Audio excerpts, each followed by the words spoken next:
सहज म्हणजे जास्त डोकं लावायचं काम नाही. मराठीचं वाक्य आपण इंग्रजीत करत असताना एक सूत्र लक्षात ठेवायचंय.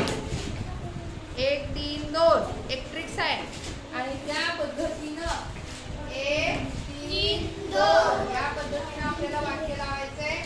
चला इंग्रजी शिकूया, झटपट इंग्रजी शिकूया.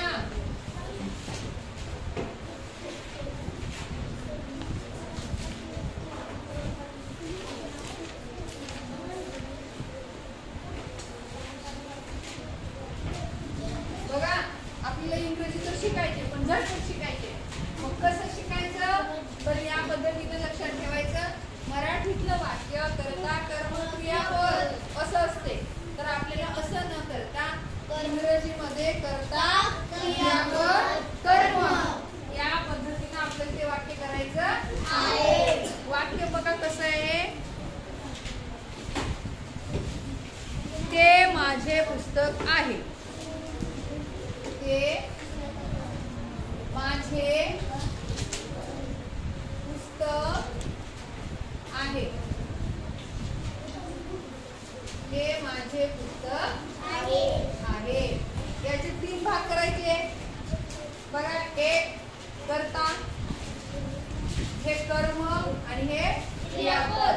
याला नाव द्या 1 2 3 क्रमांक द्या. आता किती सोपं झालं. कोण सांगताय हे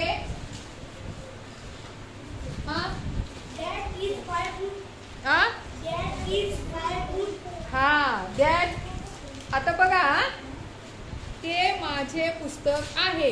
ते म्हणजे आपल्यापासून दूर आहे म्हणून आपण काय वापरायचं दॅट.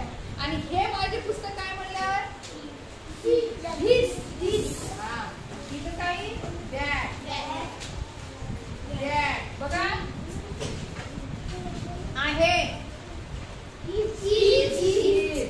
काय आलं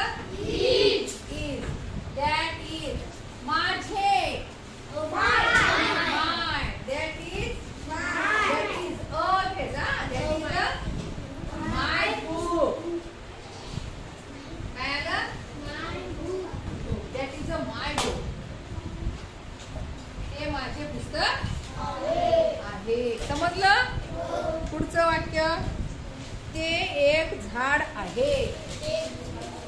बघा ते एक झाड आहे. किती सोपं वाक्य आहे.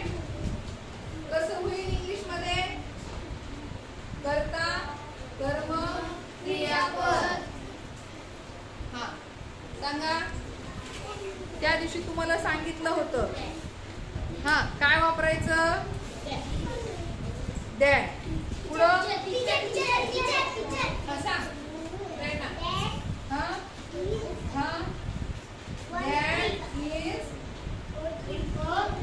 Very good. That is a tree. ते एक झाड आहे. That is a tree.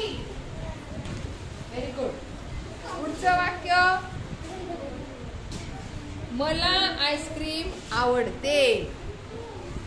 बघा मला आईस्क्रीम आवडते. मला आईस्क्रीम आवडते.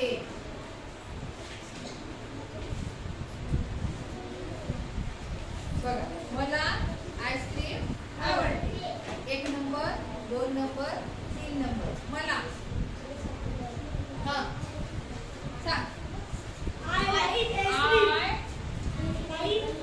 आवडतेला शब्द I like.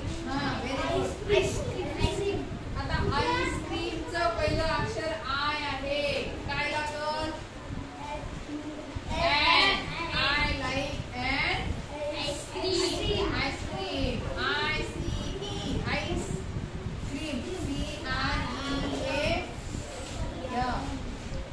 I like an ice cream. लिहून घ्या.